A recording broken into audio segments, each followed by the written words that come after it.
Utah's first TV station, ABC4 News, celebrates 75 years. Good evening, I'm Glenn Mills. And I'm Emily Flores. We thank you for joining us here this evening. We do begin the show with breaking news, an update here. We now know the victim of a deadly shooting this afternoon was a teenage girl. Police telling us the 18-year-old shooter is the victim's brother. Now, it happened inside of a home near 16th West and 5th South, not far from Edison Elementary School. We are told 2 people have been detained in this investigation. Police say they are not currently searching for anyone else. Police do not believe it has anything to do with the local school, but they worked with the school district to make sure everyone was okay. We let them know that there was a situation in the near vicinity, and they are the ones who elected to put their schools on lockdown, but there was no threat. All right, police have not told us who they've detained or if they have recovered the gun. Authorities are not releasing the victim's name until they have contacted the rest of the family. And in Draper now, a third house has collapsed today. The builders, Edge Homes, chose to demolish it. ABC4's Elena Castro live in Draper following the very latest developments in this story for us tonight. Elena. We're here in Draper where Edge Homes has demolished a third house that has collapsed. So over the weekend, 2 homes slid off the cliff. This third home partially collapsed. They demolished it earlier today. Both sides of the home have been evacuated. The city is asking the public to try and avoid the area for their own safety. A lot has been happening recently in Draper with the flooding. Draper City Mayor Troy Walker spoke out on what the city plans to do next. They'll figure out what's going to happen with this house and the other house that we condemned. So we've condemned 2 more homes. Once they have that figured out, then we can start looking at the hillside and then cleaning up what's down in the canyon.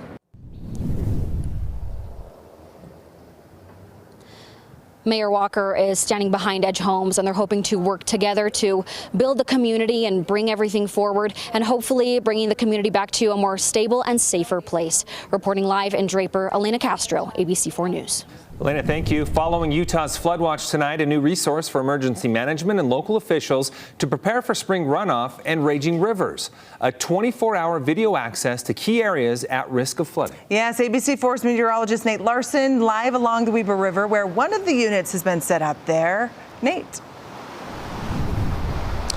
Yeah, Glenn and Emily, so the river is flowing swift, it's cold, and we know that conditions can change pretty quickly along our rivers, especially our streams and creeks like we saw with Immigration Creek a few weeks back with our recent warm-up. And so, yeah, the Utah Division of Emergency Management has teamed up with a local surveillance company that deploys mobile surveillance systems to keep an eye on what the rivers are doing in real time. So this partnership is with Live View Technologies, or LVT.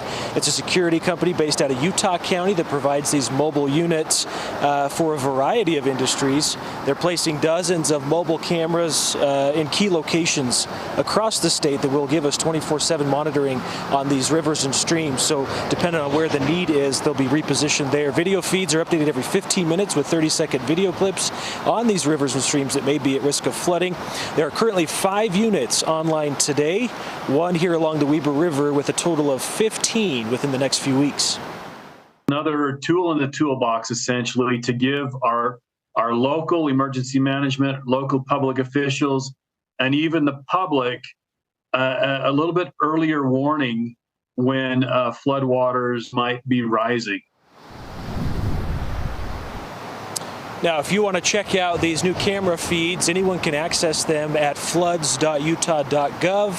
And funding for these cameras was actually set forth back in the fall with legislative session. Governor Cox setting aside $5 million for the purpose of mitigating and responding to floods. And so that's the resource they tapped in to pay for these cameras right now. Live in Weber County, I'm Nate Larson, ABC4 News. Back to you. Thank you, Nate. Time now for a first look at the weather forecast and a closer look at precipitation through the month of April. Yeah, another strong month, right, Alana? Definitely so. We saw active conditions, and while we're dry today, we've kept that faucet turned on for the Beehive State. Take a look at the Salt Lake City calendar here for April. You can see we started off the month very strong, and in the last couple of days, we've continued to add wet weather to the mix. Very healthy water year, record snowpack, and now quiet conditions. Gorgeous shot here. Our very own Thomas Gieboy took this morning. clear skies. Oh, those cherry blossoms in bloom at the Capitol. You get to catch them, and you get to catch them with great conditions because the sun is out and we will be dry for the next couple of days. Okay, there is a downside to all of this moisture and the blooming. We've got pollen, and it's driving some allergy sufferers crazy. Very high with mold. Mold spores are abundant, which is not a surprise with all the moisture. Low tree pollen, but we are seeing elm and oak pollens out there. So if you're hurting, that's what's going on. 60s, 64 in Salt Lake, really pleasant. Low 60s in Cache Valley, 78 in St. George. Temperatures on the up and up for the next couple of days. I'll explain why and what to expect coming up in my full forecast in just a few moments. Glenn, Emily, over to you. Thank you, Alana. Today marking 1 year since the death of Eli Mitchell, a 13-year-old boy who was hit and killed by a drunk driver in West Jordan. Family and friends will be holding a memorial event right where he was hit. The community will be coming together, sharing their favorite memories of Eli. His family says it's felt like an eternity since they've seen him last. They say he was incredibly kind, funny, and a wonderful son and friend to those that knew him. It hasn't been an easy year, but his family says it's been an honor to be able to share who Eli was with others. I want people to know that that there's still hope, there's still light, there's still joy. And I know Eli, and for anybody else who's lost somebody, I know that they would want us to find those things. Eli will be honored through music, word, and an angel bike painted white by his friends. We will be at the memorial, and we will take you there live coming up tonight on ABC4 News at 6. All right, well, Utah is celebrating a special birthday today. The Frontrunner train turns 15 years old today. The Frontrunner helps people travel the Wasatch Front as Utah's only commuter rail service. It has 16 stops from Ogden to Provo, and last year, people took more than 3 million rides. Today, UTA sharing some facts about the Frontrunner, like it gets its name because its route runs the length of the Wasatch Front, and the fastest it goes is 79 miles per hour. A new Idaho law to protect one of its lakes may influence Utah law. All right, ABC4's Northern Utah correspondent Kate Garner reporting from Bear Lake today with that story. Kate. Idaho is also known as the Gem State, and it now officially recognizes that Bear Lake is a gem worth preserving and protecting, in part thanks to a local group. And that group is now working to make sure that the Beehive State follows suit. Bear Lake is roughly 109 square miles and straddles the Idaho-Utah border. It's just a fabulous place.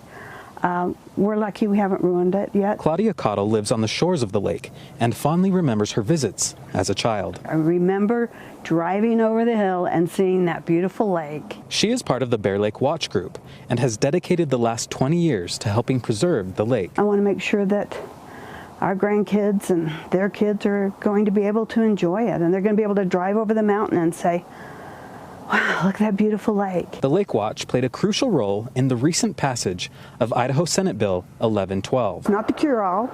It doesn't do anything. Nobody has to do anything, but it points us in one direction. The bill recognizes that the lake is a natural lake and serves many purposes for the state, including that of being a reservoir and a source of power production. There's a lot of things we need to do to make up for the damage we do as we use it as a reservoir.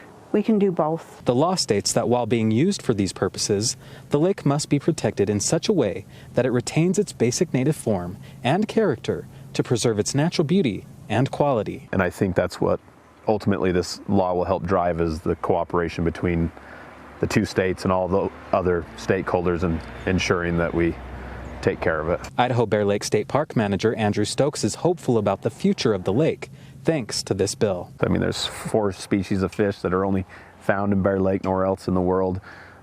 It's unique blue that everyone loves. You know, it's called the Caribbean of the Rockies for a reason. We just want to, through state statute, list it as being something worth protecting. And to protect the entire lake, Bear Lake Watch is working with Utah leaders to introduce a similar bill. We're not going to go back the way we were, but we want to stay a steady course to preserve the really cool things about Bear Lake that everybody loves and people value. Reporting from Bear Lake, Kate Garner, ABC4 News. Still had a budget battle in Washington, how Democrats are reacting to Republicans' push to cut costs and how the vote played out in the House. And clear skies throughout the Beehive State. Gorgeous shot from Moab sitting at 66 degrees. High pressure in control. I also want to show you Park City. I want to name this Sandhill Crane. Tell me what you think we should name it. Weather at abc4.com.